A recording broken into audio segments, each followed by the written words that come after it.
Nous avons reçu le ministre des Pêches et de l'Économie maritime, M. Alioune Ndoye, dans le cadre d'une cérémonie bilan organisée avec l'USAID à travers le programme Dekalgej, qui nous a permis de passer en revue les multiples réalisations intervenues avec ce partenaire qu'est l'USAID. Il faut savoir qu'en 2020, plusieurs réformes majeures ont été initiées, notamment sur le diagnostic des programmes de formation, ensuite sur la révision des référentiels de compétences et de formation, et enfin sur la définition d'un nouveau plan stratégique horizon 2022-2026. Donc le but de cette rencontre, c'était de passer en revue ces différentes réformes, ces différentes actions initiées dans le but de rendre plus performant la gouvernance du CNFTPA et d'améliorer également la qualité des formations, la qualité de l'enseignement.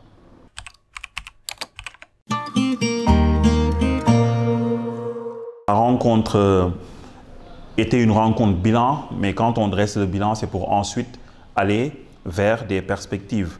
Donc après avoir présenté les différents changements intervenus, nous avons tracé des perspectives qui ont vocation à nous permettre d'accomplir pleinement notre vision ou d'atteindre pleinement notre vision qui est celle définie dans le nouveau plan stratégique du CNFTPA, qui est de faire de notre établissement un centre de référence dans la formation en pêche, aquaculture, économie bleue en Afrique francophone. Donc le Sénégal a pendant des années occupé une station de leader dans la formation sur tous les sujets qui touchent à l'économie bleue. Donc notre objectif, c'est de nous repositionner sur le terrain de la formation, sur le terrain du développement du capital humain. Et pour le Sénégal et également pour les pays de la sous-région qui ont besoin de ces expertises qu'on retrouve dans nos différents établissements de formation.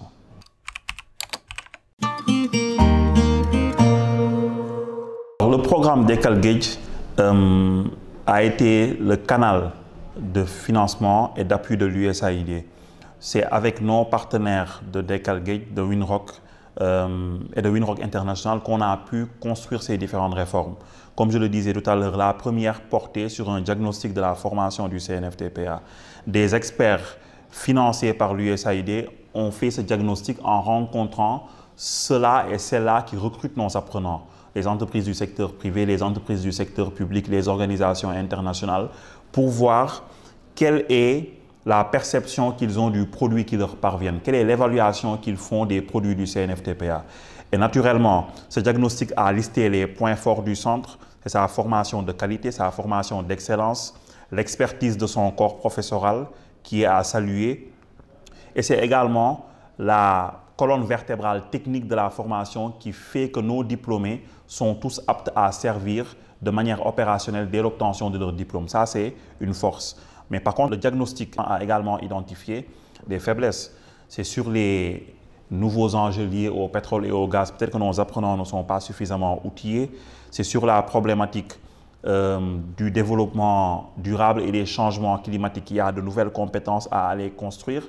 C'est également sur les compétences professionnelles et sur la dimension pratique de certains modules. Donc ce diagnostic a vraiment établi un portrait objectif et de nos forces et de nos faiblesses, ce qui nous a permis de passer à une deuxième étape, toujours financée par l'USAID, qui est la réécriture de nos programmes de formation.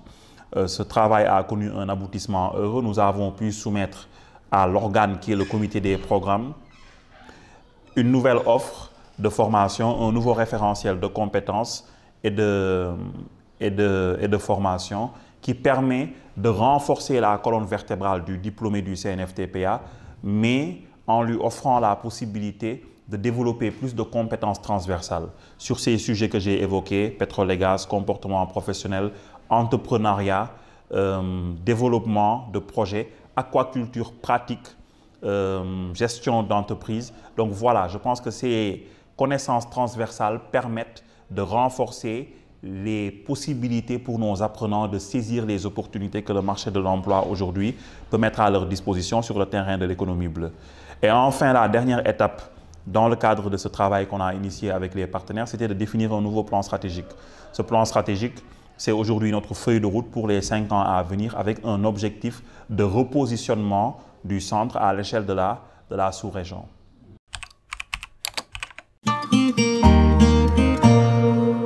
Les stratégies que nous comptons mettre en place, c'est d'abord de travailler sur le terrain de la gouvernance.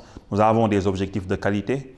Donc aujourd'hui, nous sommes en train de réfléchir à d'éventuelles possibilités de certification, mais au-delà, nous avons déjà mis en place des systèmes d'exploitation du centre, des process qualité, des manuels qui nous permettent d'avoir une gouvernance plus performante et pour le présent et pour l'avenir. Donc, c'est un élément fondamental sur lequel nous sommes en train d'agir et sur lequel nous allons investir également pour les années à venir. À côté de cela, autre stratégie, c'est sur l'insertion, parce que l'insertion fait partie des axes prioritaires stratégiques de ce nouveau document stratégique dont je parle. Et donc, pour l'insertion, le renforcement de la direction des stages, le fait qu'on initie de nouveaux modules comme Passeport Emploi qui permet à nos différents apprenants de pouvoir se former, de pouvoir également développer des compétences, des réflexes, des attitudes qui dans la vie professionnelle peuvent leur garantir ou optimiser leur potentiel d'insertion. Donc cette direction des stages doit être renforcée, elle le sera.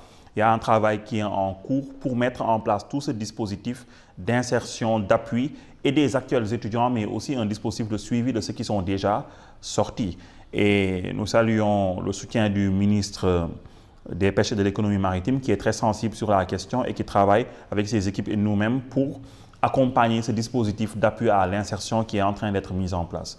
Donc voilà entre autres des stratégies que nous comptons mettre en place et qui nous permettront de pouvoir davantage répondre de manière optimale à la vocation première du centre qui est d'offrir des opportunités à ses diplômés sur le marché de l'emploi.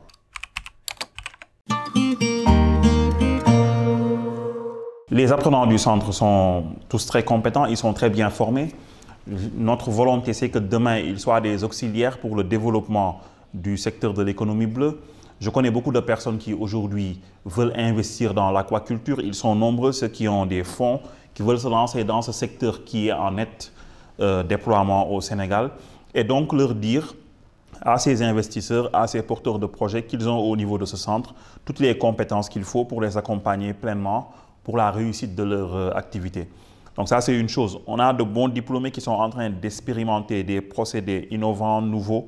Et je pense qu'avec l'accompagnement mis en place, on pourra former plus de personnes qui demain vont diriger des startups qui sont sur le terrain de l'économie bleue, qui sont des startups qui innovent, qui créent de la valeur ajoutée et qui contribuent à l'émancipation et au développement du secteur.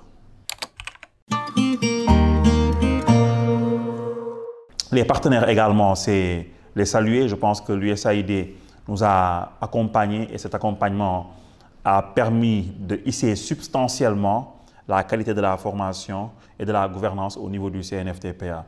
Donc, c'est les remercier pour cet accompagnement, pour cet appui. Nous avons soumis aujourd'hui d'autres projets sur lesquels nous travaillons. L'étang piscicole que nous voulons mettre en place, c'est un projet de référence qui permettra de renforcer notre aptitude à former et nos diplômés, mais aussi faire des formations à la carte courte, des certificats de compétences en aquaculture pour permettre à ceux et celles qui veulent évoluer dans ce domaine de pouvoir développer les compétences idoines. À côté de ces partenaires que sont l'USAID, Winrock, nous travaillons également avec d'autres établissements, d'autres écoles qui sont des partenaires qui nous permettent d'atteindre nos objectifs. Donc à tous ces partenaires et à tous ces potentiels partenaires, parce que nous sommes en discussion avec d'autres, ce que nous pouvons dire, c'est que nous sommes un centre ouvert. Nous sommes un centre qui aujourd'hui est sur un terrain qui regorge de potentialités pour notre économie.